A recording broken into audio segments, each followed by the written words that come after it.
الحمدللہ وحدہ والصلاة والسلام علی من لا نبی بعدہ اما بعد فاعوذ باللہ من الشیطان الرجیم بسم اللہ الرحمن الرحیم۔ السلام علیکم ناظرین، صبح کی پرنور ساعتوں میں، سہانی گھڑیوں میں public news T V channel پر پروگرام صدائے قرآن لے کر ڈاکٹر محمد طاہر مصطفیٰ آپ کی خدمت میں حاضر۔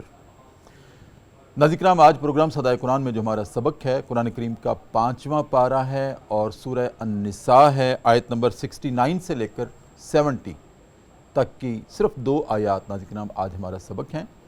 تو آئیے سب سے پہلے آج کے سبق کی ہم تلاوت سماعت کرتے ہیں امام حرمین شریفین قاری عبد الرحمن السدیس کی آواز میں۔ بسم اللہ الرحمن الرحیم۔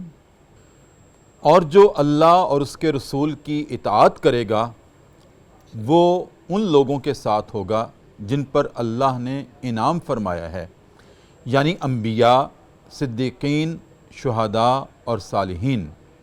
یہ کتنے ہی اچھے رفیق ہیں، جن کو یہ رفاقت میسر آ جائے وہ بہت خوش قسمت ترین ہیں۔ یہ محض اللہ کا فضل ہے جس کو عطا ہو جائے، اور اللہ کافی ہے علم والا۔ ناظرین کرام، یہ ہمارا آج کا سبق ہے، اور کل کے سبق میں بھی میں نے عرض کیا تھا کہ اس کا جو سرنامہ بنتا تھا وہ محبت رسول تھا، اتباع رسول تھا، اطاعت رسول تھا اور احترام رسول تھا، اور آج اسی کا تسلسل ہے۔ ناظرین کرام، آج کے سبق کا بھی جو مرکزی محور ہے وہ اطاعت رسول ہے، محبت رسول ہے۔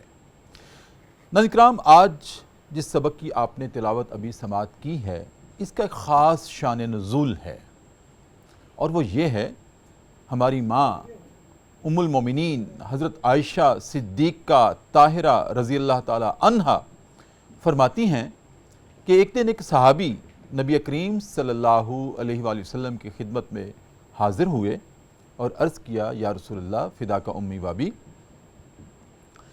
میرے ماں باپ آپ پہ قربان ہوں، یا رسول اللہ میرے دل میں، میری سانسوں میں اور میری سوچوں میں، میرے فکر میں، میرے عمل میں یا رسول اللہ آپ کی محبت اس قدر رچی بسی ہے کہ میں اس کو بیان نہیں کر سکتا۔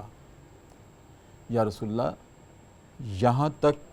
جہاں تک یہ اس زندگی کا معاملہ ہے، دنیاوی زندگی کا، تو یا رسول اللہ جب بھی دل چاہتا ہے ہم آپ کو دیکھ کر آنکھیں ٹھنڈی کر لیتے ہیں، آپ کی صحبت میں آ کر سکینت اور راحت پا لیتے ہیں۔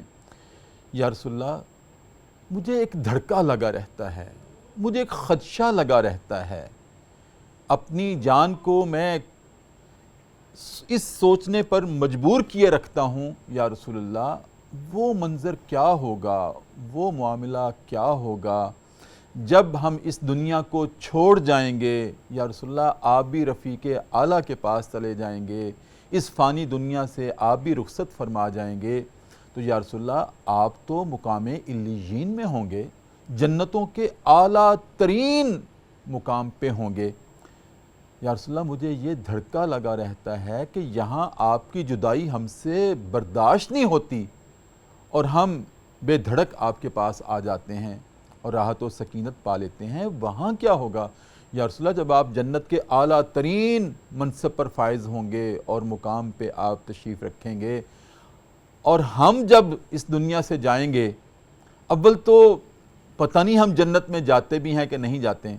یہ صحابی کا قول ہے، یہ عجز و انکساری ہے، حالانکہ صحابی رسول ہیں، اللہ ان سے راضی ہیں، جنت میں جانا یقینی ہے، لیکن وہ اپنے عجز کے مطابق کہہ رہے تھے کہ یا رسول اللہ پتہ نہیں ہم جاتے بھی ہیں نہیں جاتے، اور اگر ہم چلے بھی گئے جنت میں پھر بھی ہم میں جو فاصلہ ہوگا یا رسول اللہ میں سوچا کرتا ہوں میں اس کو کیسے برداشت کروں گا۔ آپ انبیاء کے ساتھ ہوں گے اور ہم کسی اور مقام پہ ہوں گے، تو یہ جو دوری ہے یا رسول اللہ ہم تو یہاں نہیں برداشت کر پاتے، وہاں کیسے برداشت کریں گے۔ ناظرین کرام، مجھے ابھی اس گفتگو کے دوران حضرت عبداللہ بن ام مکتوم رضی اللہ تعالیٰ عنہ یاد آ رہے ہیں۔ نابینا صحابی تھے، وہ بھی اسی طرح کلپا کرتے تھے، تڑپا کرتے تھے، حالانکہ نبی کریم کو دیکھ نہیں سکتے تھے، لیکن آپ کی آواز کانوں کی سماعتوں میں لا کر اتنی راحت محسوس کرتے تھے وہ نابینا صحابی بھی کہ چلے میں آپ کی آواز تو سن رہا ہوں, آپ کو دیکھ نہیں پاتا, آپ کو سن تو رہا ہوں.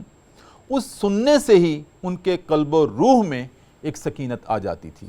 اور ایک دن پھر جب نبی کریم صلی اللہ علیہ وسلم کی کوئی بات, کوئی آواز کان میں نہ پڑی, یعنی کہ آپ کو صحبت نصیب نہ ہوئی, تو پھر کیا ہے, پوچھتے ہیں نبی کریم کہاں ہیں؟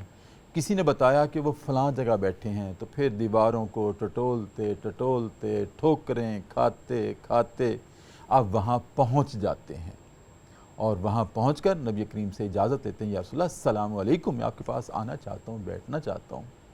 تو پھر آگے وہ دوسرا معاملہ ہے, جب وہ آیت آئے گی تو پھر ہم اس کی شرح میں جائیں گے.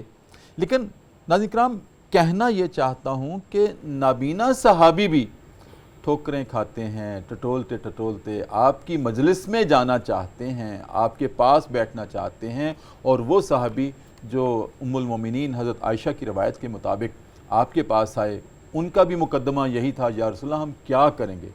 تو ناظرین کرام, اس تناظر میں, اس شان نزول میں آج کے سبق کی آیات نازل ہوئیں کہ اے میرے حبیب, اپنے صحابہ کو تسلی اور تشفی دے دیں, اور انہیں بتا دیں, انہیں بشارت دے دیں, انہیں نوید سنا دیں کہ جو شخص بھی میری اطاعت میں زندگی گزارے گا تو وہ مرنے کے بعد جنت میں انبیاء کے ساتھ ہوگا, صدیقین کے ساتھ ہوگا, شہداء کے ساتھ ہوگا, اور صالحین کے ساتھ ہوگا.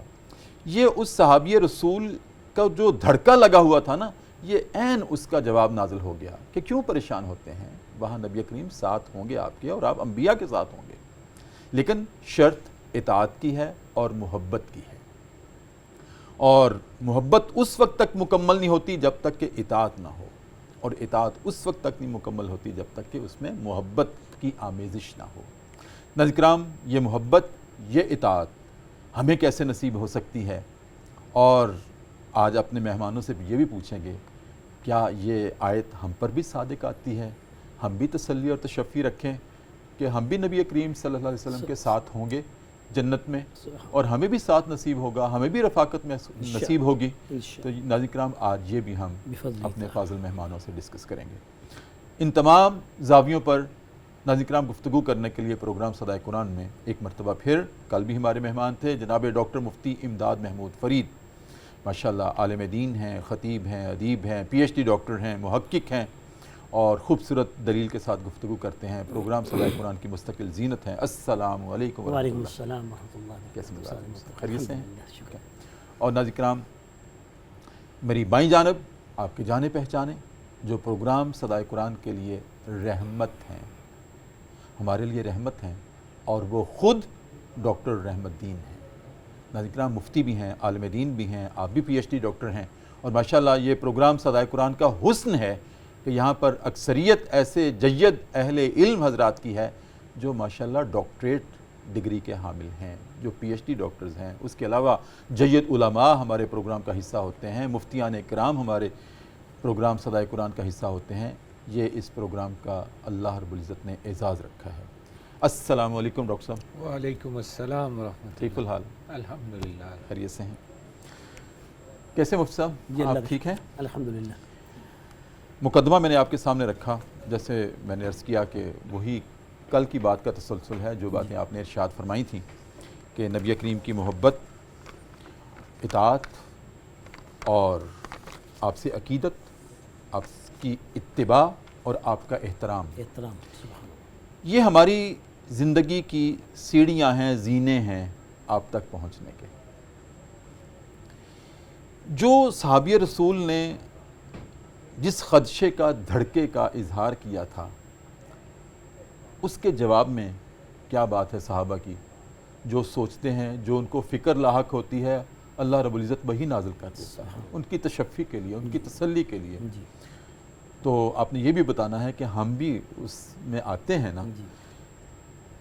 تو آپ نے ارشاد فرمایا, اللہ رب العزت نے جو وحی نازل کی وہ یہ ہے کہ اے نبی, ان سے کہہ دیجئے کہ جو اللہ کا اطاعت گزار ہوگا اور میرے رسول کا اطاعت گزار ہوگا, وہ یہ دل میں دھڑکا نہ رکھے, وہ انبیاء کے ساتھ ہوگا, وہ صدیقین کے ساتھ ہوگا, وہ شہداء کے ساتھ ہوگا, وہ صالحین کے ساتھ ہوگا.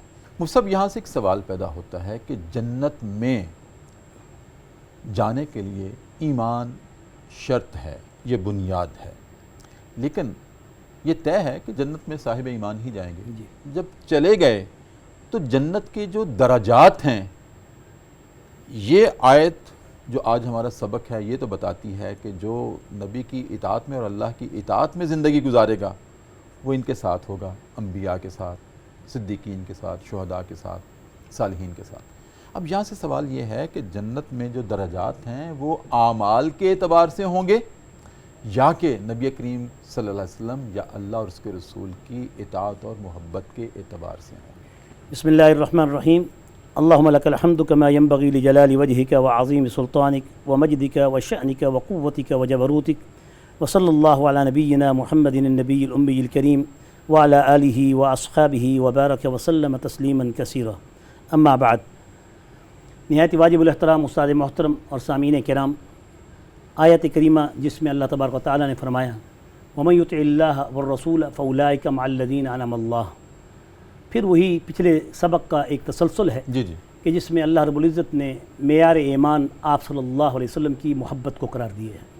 لا يؤمن أحدكم حتى يكون هواؤه تبعا لما جئت به، آپ صلی اللہ علیہ وسلم کا یہ بھی فرمان ہے کہ ہمارا تم میں ایمان سے اس وقت تک اس مکمل نہیں وقت ہوتا جب مکمل تک نہیں کہ ہو جو سکتا میں لایا ہوں جو میں لایا ہوں وہ شریعت اس پر کے احکام اور اعمال، جب تک کہ تمہاری خواہشات اس لائی ہوئی شریعت کے مطابق تابع نہ نہیں ہو ہو جائیں۔ جاتی۔ یہاں پھر شریعت کے تابع ہونے سے مراد وہ عمل ہے جو رسول اللہ صلی اللہ علیہ وسلم کا اسوہ ہے، اسی کو اگر ہم معیار بنائیں گے تب جا کے محبت کا معیار بھی کامل ہوگا۔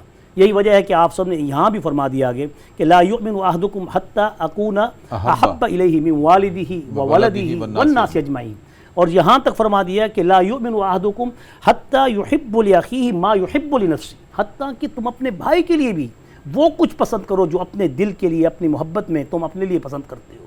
تو یہاں رسول اللہ صلی اللہ علیہ وسلم نے اپنی محبت کے ساتھ مومنین کی محبت کو بھی ساتھ شریک فرما دیا۔ جی سبحان اللہ، کتنے شفیق امت اور کتنے کریم امت اور کتنے محسن امت رسول اللہ صلی اللہ علیہ وسلم کی ذات اقدس ہیں کہ جنہوں نے اپنی محبت کو تو معیار قرار دے کر پھر اتباع میں مومنین کی محبت کو بھی اس دائرہ محبت میں یعنی ساتھ ہی رکھ کر یہ کہا کہ تم اپنے حقوق کو جب پورا کرو گے محبت کے اعتبار سے یہ بھی محبت میری طرف لے کے آئے گی۔ جی بالکل۔ اور پھر رسول اللہ کا فرمان مبارک آپ نے فرمایا کہ یہ محبت جو ہے درجات کے اعتبار سے اعمال سے جا کے بنے گی، اور محبت کی وجہ سے آپ کو جہنم سے خلاصی ملے گی، اور پھر اعمال کی وجہ سے جنت کے درجات بنیں گے۔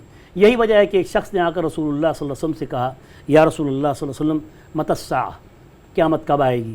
تو آپ صلی اللہ علیہ وسلم نے تھوڑے سے اپنے چہرے کے خد و خال سے، جیسے آپ کا چہرہ تھوڑا سا متغیر ہو جاتا تھا، جو چیز ناگوار ہوتی تھی، لیکن فوراً آپ رپلائی نہیں کرتے تھے، فوراً آپ جواب نہیں دیتے تھے، اور اپنے چہرے سے اگلے کو خود ہی اس کا جواب میسر کر دیتے تھے۔ وہ ڈر گیا تو اس نے کہا یا رسول اللہ صلی اللہ علیہ وسلم، جب اس نے یہ سوال کر لیا تو آپ نے کہا تو نے قیامت کے لیے کیا تیار کر رکھا ہے، کیسے اعمال کیے ہیں، کتنے اعمال کیے ہیں جو تو قیامت کا سوال کر رہا ہے؟ تو اس نے کہا یا رسول اللہ اعمال میں تو بہت کوتا ہوں، کمزور ہوں، بس اتنا ہی کہہ سکتا ہوں کہ یا رسول اللہ آپ کی محبت اپنے سینے میں بسا رکھی ہے۔ اسی نمدیدہ آپ کی آنکھوں سے جو ہم نے نمدیدہ آپ کی گفتگو سے میں نے بھی یہی اخذ کیا کہ اگر ہمارے دل کی سچی محبت ہے اور ہمارے آنسوں بھی اگر اس پر نکل پڑتے ہیں تو میرے خیال میں ہمارا چھوٹا سا بھی عمل روز قیامت اللہ تعالیٰ اسے ڈھیروں بڑا کر کے درجات کی بلندی کا باعث بنا کر حضور نبی کریم صلی اللہ علیہ وسلم کے قریب کر دے گا۔ جیسا کہ حضور نے فرمایا کہ میرے قریب روز قیامت سب سے زیادہ قریب وہی ہوگا، مفہوم حدیث ہے، جو زیادہ متقی اور پرہیزگار۔ سبحان اللہ، بہت خوبصورت مفتی صاحب۔ جناب ڈاکٹر رحمت الدین صاحب، بہت دل نشین آغاز کیا جناب ڈاکٹر امداد محمود فرید نے۔ سوال یہ بھی ہے اور سبق بھی یہ ہے کہ وہ جو صحابی رسول جن کو یہ دھڑکا لگا ہوا تھا، جن کو یہ خدشہ لاحق تھا کہ میں یہاں دنیا میں آپ کی جدائی برداشت نہیں کر پاتا، جنت میں چلے بھی گئے، آپ کا جانا تو یقینی ہے، بالفرض ہم بھی چلے گئے، تو ہم میں دوری ہوگی تو یا رسول اللہ میں کیسے برداشت کروں گا؟ تو اللہ رب العزت کی طرف سے بھی تسلی اور تشفی نازل ہوئی، اور نبی کریم صلی اللہ علیہ وسلم نے بھی یہ نبی دے کر، بشارت دے کر تسلی اور تشفی دے دی کہ جو اطاعت میں اللہ اور اس کے رسول کی اطاعت میں اپنی زندگی گزارے گا، فکر کی کیا ضرورت ہے؟ وہ انبیاء کے ساتھ ہوگا، وہ شہداء کے ساتھ ہوگا، وہ صدیقین کے ساتھ ہوگا، صالحین کے ساتھ ہوگا۔ انبیاء سر فہرست ہیں۔ اب دوسرے لفظوں میں صحابی رسول کو بھی خوشخبری تو مل گئی کہ فکر نہ کیا کر، اطاعت رسول میں اور اطاعت الہی میں جو زندگی گزرے گی اس کا الٹیمیٹ نتیجہ یہی ہوگا کہ تم انبیاء اور صالحین کے ساتھ ہوگے۔ یہاں سے ڈاکٹر صاحب ایک تو بات یہ ہے کہ جو اطاعت میں عمل ہوگا لازمی وہ جنت میں داخلے کا سبب ہوگا۔ اب سوال اگلا یہ ہے کہ جنت میں داخل ہونے کے بعد کیا کوئی خاص اعمال، خاص اطاعت کی شکلیں ہیں جو انبیاء کی رفاقت نصیب کر دیں گی؟ عمومی جو اعمال ہوں گے ظاہرہ اللہ اور اس کے رسول کی اطاعت میں ہوں گے تو وہ جنت میں جانے کے لائق ہوں گے۔ اب کیا کوئی خاص اعمال ہیں جو انبیاء کا ساتھ نصیب کریں گے یا عام اعمال بھی؟ بسم اللہ الرحمن الرحیم، نحمد و نصلی علی رسول الکریم، اما بعد۔ بہت شکریہ ڈاکٹر صاحب، ماشاءاللہ مفتی صاحب نے بڑی اچھی وضاحت کی ہے۔ جی، یہ اصل میں ایک صحابی کا سوال اور دھڑکا تھا، لیکن جواب یہ گناہگاروں کے لیے زیادہ خوشخبری ہے جی بالکل، بنسبت اس صحابی کے، وہ تو صحابی ہیں۔ ہاں جی، کیونکہ مفسرین نے لکھا ہے کہ یہاں 4 درجات بیان ہوئے، انبیاء، صدیقین، شہداء اور صالحین۔ صحیح، یہ نیک لوگ، اعلیٰ درجے کے لوگ ہیں، ہر ایک کا مرتبہ بلند ہے، اور تفاوت تو ہے ظاہر ہے، انبیاء کا مرتبہ بہت اعلیٰ ہے، صدیقین پھر دوسرے نمبر پر ہے، شہداء تیسرے اور صالحین جو۔ فرمایا کہ وَمَن يُطِعِ اللَّهَ وَالرَّسُولَ، جو بنیادی چیزوں میں اللہ اور اس کی رسول کی اطاعت کرتا ہے، عمل میں اس قدر آگے نہیں بڑھ پاتا، فرمایا ہم یہ اس کو بھی دیں گے۔ جیسا کہ بخاری شریف کی روایت ہے، عبداللہ ابن مسعود رضی اللہ تعالیٰ عنہ راوی ہیں، فرماتے ہیں کہ ایک شخص نبی اکرم صلی اللہ علیہ وسلم کے پاس آیا، فرمایا، سوال کیا، یا رسول اللہ صلی اللہ علیہ وسلم، ایک آدمی نے کسی قوم سے محبت کی لیکن علم و عمل میں اس تک نہ پہنچ سکا، جن سے محبت کی ہے علم و عمل میں وہاں نہیں پہنچ سکا، تو کیا ہوگا اس کا انجام کیا ہوگا؟ تو نبی علیہ الصلوۃ والسلام نے فرمایا المرء مع من احب، کہ آدمی اسی کے ساتھ ہوگا جن سے محبت کرتا ہے۔ تو یہ ڈائریکٹ تو ظاہر ہے اس کے شان نزول کے اعتبار سے صحابی کے اس دھڑکے کا جواب تھا، لیکن یہ ہم گناہ گاروں کے لیے ایک تشفی ہے اور خوشخبری ہے۔ دوسری بات جو سوال کے اندر بنیادی تھی کہ جو درجات میں تفریق ہوگی یا بلندی ہوگی وہ کس اعتبار سے ہوگی؟ پہلی تو شان نزول سے واضح ہو گئی کہ جو صحابی کی ایک محبت تھی، ایک دھڑکا تھا، اسی کے جواب میں آیت کا نازل ہونا اشارہ ہے اس بات کا کہ تمہاری جو محبت ہے یہی درجات کے بلندی کا ذریعہ بنے گی۔ صحیح، لیکن محبت خالی دعووں کے ساتھ نہیں ہوتی، محبت میں اطاعت بھی جو ہوتی ہے وہ محبت ہی کا تقاضا ہوتا ہے۔ قرآن حکیم میں اسی کو واضح کرتے ہوئے سورہ الانعام آیت نمبر 132 میں اللہ تبارک و تعالی نے فرمایا وَلِكُلٍّ دَرَجَاتٌ مِّمَّا عَمِلُوا، ماشاءاللہ، ہر ایک کے لیے جو درجات ہیں وہ اس کے عمل کے اعتبار سے، یعنی دونوں چیزوں کو بیلنس رکھا ہے۔ یہ نہیں ہے کہ محبت کے دعوے کرے لیکن اطاعت نہ کرے، شریعت نے دونوں طرف توجہ دلائی ہے۔ اور فرمایا وَمَا رَبُّكَ بِغَافِلٍ عَمَّا يَعْمَلُونَ، اور تمہارا رب تمہارے اعمال سے غافل بھی نہیں۔ جی، بقدر استطاعت اور وسعت ہر انسان کو عمل کی ترغیب دی گئی۔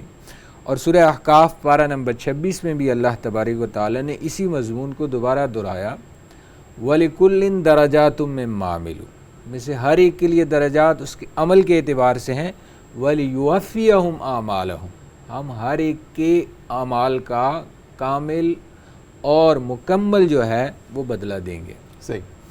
تو یہ دونوں چیزیں بنیادی طور پر محبت بنیاد ہے، اطاعت آگے اس کا ثمرہ ہے، کہ محبت سے ایمان جو ہے وہ اس کی تکمیل ہوتی ہے اور اعمال سے اس پر مہر ثبت ہوتی ہے، اس ایمان پر تصدیق کی مہر ثبت ہوتی ہے. ڈاکٹر صاحب ایک وقفہ ہے، جی جی. اور جب میں دوبارہ آپ کی طرف آؤں گا نا، میں دوبارہ یہ پوچھوں گا کہ جنت میں جانے کے لیے اعمال صالح شرط ہے، ایمان اور اعمال صالح شرط ہے. اچھا، اعمال صالح وہی قابل قبول ہیں جس میں اطاعت اور محبت ہوگی؟ جی جی بالکل صاف ظاہر. صاف ظاہر کہ جنت میں داخلے کے لیے اب کوئی ایسے کسی کے اعمال ہیں جو نبی کریم کی محبت اور اطاعت کے دائرے سے باہر ہیں، وہ تو جنت میں جانے کا سبب ہی نہیں ہوں گے. سبب تو وہی اعمال ہوں گے نا جو اطاعت اور محبت کے دائرے میں ہوں گے، اور وہ سرٹیفکیٹ ہے داخلے کے لیے. اب داخل جب ہو جائیں گے تو پھر نبی انبیاء کا ساتھ کس کو نصیب ہوگا؟ ٹھیک ہے، صدیقین کا، شہداء کا اور صالحین کا، یہ کس کس کو نصیب ہوگا، اس پہ بعد میں ہم گفتگو کریں گے.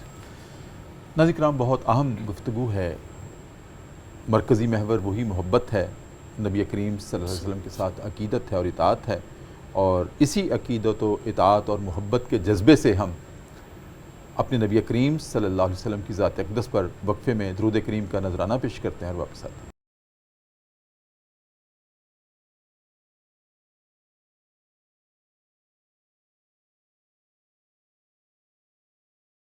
وقفے کے بعد ناظرین کرام دوبارہ آپ کی خدمت میں حاضر ہیں. صبح کی پر نور سے آتے ہیں، public news T V channel ہے، ہمارا پروگرام ہے صدائے قرآن، جو کہ ہم نے الحمد سے شروع کیا تھا، اس کے بعد سبکن سبکن، لفظاً لفظاً، حرفاً حرفاً ناظرین کرام ہم آپ کو صدائے قرآن دے رہے ہیں، جس پر آپ لبیک بھی کہتے ہیں. اور ناظرین کرام آج ہمارا سبق پہنچا ہے قرآن کریم کا 5واں پارہ ہے، سورہ النساء ہے، اور آیت نمبر 69 اور 70 ہماری گفتگو کا موضوع ہے. جناب مفتی ڈاکٹر امداد محمود فرید، میں نے وقفے سے پہلے ڈاکٹر صاحب کی خدمت میں بھی سوال رکھا تھا، اور وہی آپ سے بھی ہم رہنمائی لے لیتے ہیں، پھر ڈاکٹر صاحب کی طرف بھی چلے جائیں گے، کہ جنت میں جانے کے بعد اعمال تو وہی قابل قبول ہیں جو نبی کریم صلی اللہ علیہ وسلم کی اطاعت اور محبت کے دائرے میں تھے، یا اللہ اور اس کے رسول کی محبت کے اطاعت کے دائرے میں تھے. وہی اعمال تو جنت میں جانے کا سبب بنے ہیں. لیکن جنت میں جا کر یہ جو 4 امتیازات اللہ رب العزت نے تخصص کے ساتھ بیان کیے ہیں کہ جو اللہ اور اس کے رسول کی اطاعت میں زندگی گزارے گا وہ انبیاء کے ساتھ بھی ہوگا، صدیقین کے ساتھ بھی، شہداء اور صالحین کے ساتھ. اب ہم اگر دیکھیں کہ اللہ اور اس کے رسول کی محبت تو اس نے بھی کی جو صدیقین کی صف میں آیا، اس نے بھی اللہ اور اس کے رسول سے محبت کی جو شہداء کی صف میں آیا، اور اس نے بھی اللہ اور اس کے رسول سے محبت کی جو صالحین کی صف میں آیا، اور اس نے بھی اللہ اور اس کے رسول کی محبت میں ہی زندگی گزاری جو انبیاء کے ساتھ ہوگا. جی. لیکن ہم کیسے کہہ سکتے ہیں کہ یہ اعمال کا درجہ اس قدر بلند ہے کہ یہ انبیاء کے ساتھ شمار ہوگا، یہ اس طرف جائے گا، صدیقین کی طرف، یہ شہداء کی طرف، یہ صالحین کی طرف؟ بات پھر محترم اپنے مفتی رحمت الدین صاحب کی جو قرآنی آیات سے انہوں نے حوالہ دے کے پیش کی ہیں کہ عمل سے زندگی بنتی ہے، جنت بھی جہنم بھی، یہ خاکی اپنی فطرت میں نہ نوری ہے نہ ناری. دراصل بنیاد تو پھر وہی اعمال تو ہیں، من کان یرجو لقاء ربہ. نہیں، میں نے کہا اعمال تو ایک داخل ہونے کا ذریعہ تو ہے، لیکن یہ درجات جو اللہ تعالیٰ نے بنائے ہیں یہ بھی اللہ کی طرف سے ایک خاص فضیلت ہے جس کو اللہ کا فضل قرار دیا گیا ہے. ذالک فضل اللہ یؤتی من یشاء.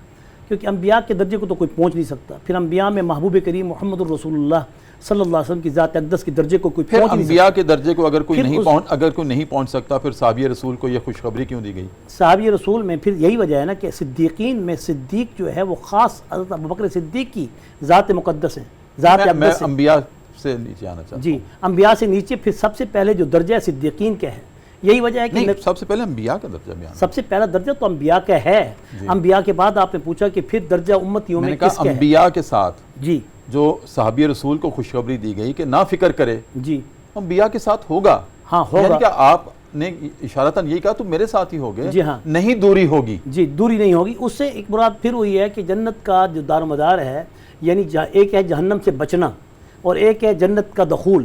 جنت کے دخول کے لیے اعمال شرط ہیں اور جہنم سے بچنے کے لیے حضور کی محبت اور ایمان شرط ہے، بات ہی ختم ہو گئی۔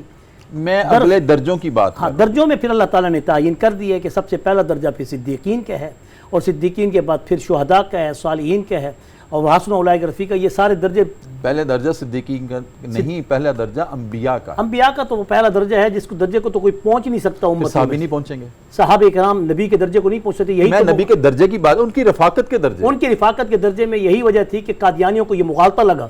میں قادیانیوں کی ہم بات ہی نہیں کرتے، انہوں نے اس لیے میں تو اس آیت کو اس لیے پیش کرنا ضروری سمجھتا ہوں کہ انہوں نے بھی یہی کہا کہ اولئک الذین آمنوا، وہ تو اس کو نبی قرار دیتے ہیں نا، وہ کہتے ہیں کہ اس لائن میں جو آ جائے وہ نبیوں کے برابر ہو جاتا ہے۔ ہم تو نبیوں کے برابر کی بات نہیں کرتے، ہم تو اس شرف، میں تو اس شرف اور عظمت کی بات کر رہا ہوں، انبیاء کی رفاقت کی بات کر رہا ہوں، جو صحابی رسول کا دھڑکا تھا۔ اس کے جواب میں یہ جو آیت نازل ہوئی ہے، میں تو یہ کہتا ہوں کہ پھر انبیاء کے ساتھ جانے کے لیے کیا صحابہ کو یہ شرف نصیب ہوگا؟ انبیاء کی رفاقت کا، انبیاء کی رفاقت کا کہہ رہا ہوں، میں بار بار کہہ رہا ہوں، جی، اس سے کوئی یہ مطلب نہ لے کہ وہ نبی بن جائے گا، انبیاء کی صف میں شامل ہو جائے گا۔ وہ محبت کے ساتھ انبیاء کی رفاقت کس کو نصیب ہوگی؟ سب سے پہلی رفاقت تو صحابہ کو حاصل ہوگی۔ یہی وجہ ہے کہ آپ صلی اللہ علیہ وسلم کا فرمان مبارک ہے کہ اگر کوئی شخص احد پہاڑ کے برابر بھی سونا خرچ کر دے، وہ میرے صحابی کے نصف مد یا ایک مد کے برابر بھی، جو 4-5 چھٹانگ ہوتا ہے، اس کے برابر بھی وہ برابر نہیں ہو سکتا۔ یہ تو بات ہو گئی یہاں طے۔ اب اس کے بعد جب اللہ کے پاک پیغمبر صلی اللہ علیہ وسلم نے اس ترتیب کو آگے پیش کرنے کے لیے اس حدیث کو پیش کیا کہ الصحابہ کلهم عدل، کہ میرے سارے صحابہ عادل ہیں، الصحابی کالنجوم فبأیہم اقتدیتم اہتدیتم، یہ کہہ دیا کہ اقتداء اور اہتداء یہ انہی سے آپ کو حاصل ہو سکتی ہے۔ پھر اس کے بعد فرمایا خیر القرون قرنی ثم الذین یلونہم ثم الذین یلونہم۔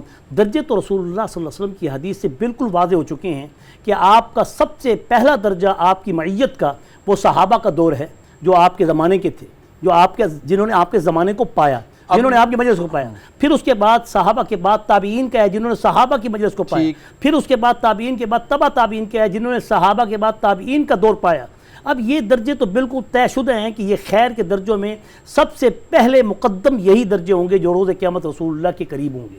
اب ان کے بعد مومنین اور صالحین کی باری آتی ہے، جن میں پھر ان صدیقین میں صدیق اول ہیں، اور پھر اس صدیق کے درجے پر صداقت کے پھر آنے والے جتنے بھی امتی ہیں وہ صادق بھی ہیں، امین بھی ہیں، جیسے التاجر الصدوق الامین، جیسے اللہ تعالیٰ نے رسول اللہ صلی اللہ علیہ وسلم کو، یہ آپ کی حدیث مبارک ہے کہ وہ تاجر بھی رسول اللہ صلی اللہ علیہ وسلم کی حدیث کا مصداق ٹھہرے گا کہ جو تاجر امانت دار ہے وہ بھی کل صدیقین کے ساتھ ہوگا، امین بھی ہوگا۔ یہی وجہ ہے کہ عبیدہ بن جراح کو امیر الامہ کہا گیا ہے، اور اسی طرح ابوبکر صدیق رضی اللہ تعالیٰ عنہ کو صدیق الامہ کہا گیا ہے۔ جی بالکل۔ اور یہ درجے جو ہیں، یہ جو مخصوص ہیں صحابہ کے، ان میں تو کوئی کسی قسم کی کوئی درجہ بندی ہے ہی نہیں، نہ اس میں درجہ بندی ہے، نہ اس میں اشکال ہے، بلکہ یہ تو اشکال رکھنا بھی گناہ ہے۔ یہ تو انڈرسٹوڈ ہو گئے۔ میں صرف اپنی تشفی چاہ رہا ہوں کہ جس طرح صحابی رسول کو خوشخبری مل گئی، اور میں نے اپنے مقدمے میں بھی یہ بات رکھی تھی، کیا ہم بھی ان خوش نصیبوں میں آئیں گے جن کو انبیاء کی رفاقت نصیب ہوگی؟ بالکل، آپ سب کے حدیث مبارک کا یہ فرمان ہے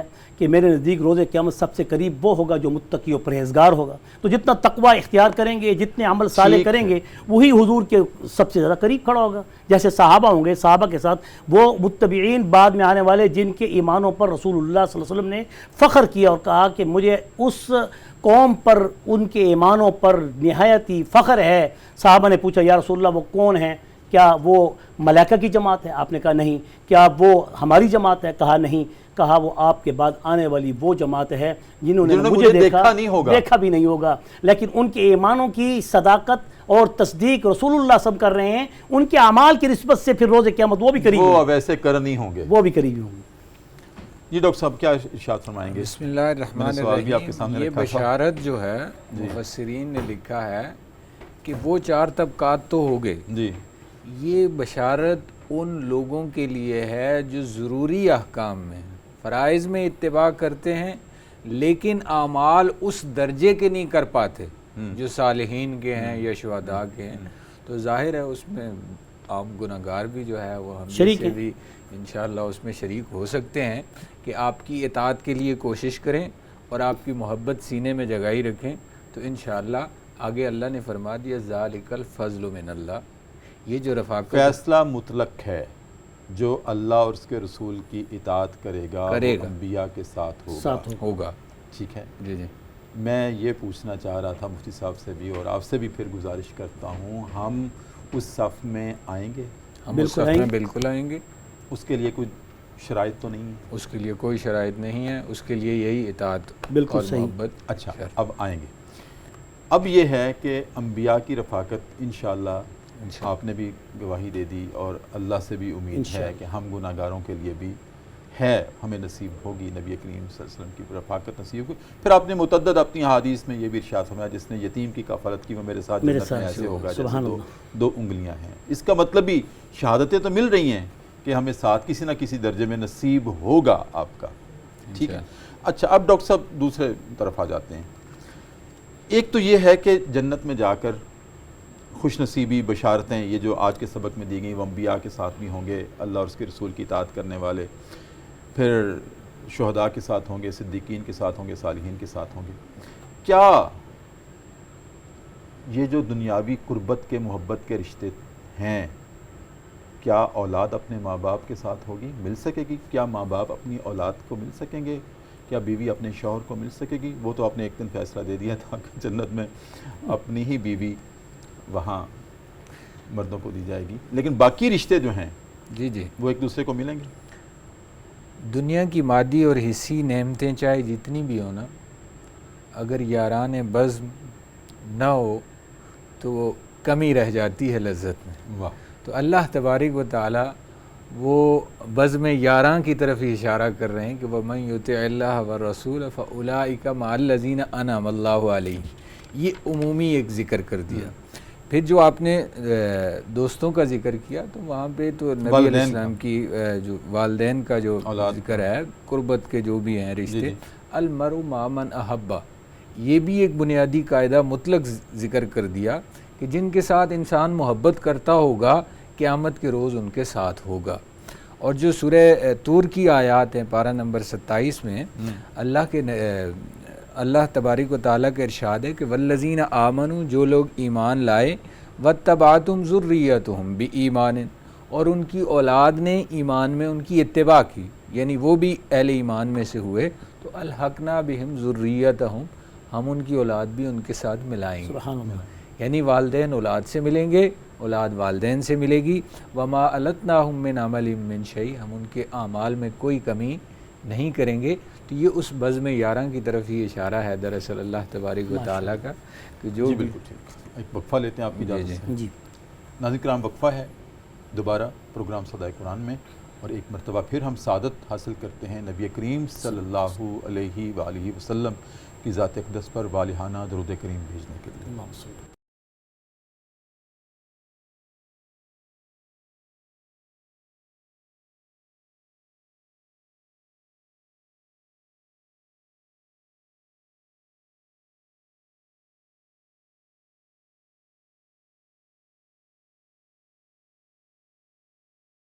وقفے کے بعد ناظرین کرام دوبارہ آپ کی خدمت میں حاضر ہیں۔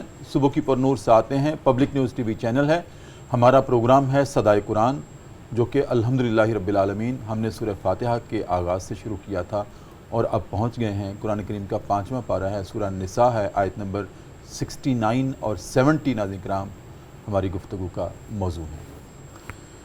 مصعب، اس بشارت اور نوید کے بعد کہ جو بھی اللہ اور اس کے رسول کی اطاعت میں زندگی گزارے گا وہ جنت میں رفاقت پائے گا، انبیاء کی بھی، پھر صدیقین کی بھی، شہداء کی بھی، اور صالحین کی بھی۔ انبیاء کا جو درجہ ہے وہ تو طے ہے، وہ تو انورٹڈ کاماز میں ہے۔ باقی جو شہداء، صالحین اور صدیقین، یہ انورٹڈ کاماز کے بغیر ہے۔ ہم کس کو کہہ سکتے ہیں شہید؟ کیونکہ شہادت کے بھی درجات ہیں، ٹھیک ہے؟ جی میں چاہتا ہوں تھوڑی سی یہ وضاحت فرما دیں کہ شہادت اور شہید اس کے درجات کیا ہیں، کس کس کو ہم شہید کہہ سکتے ہیں؟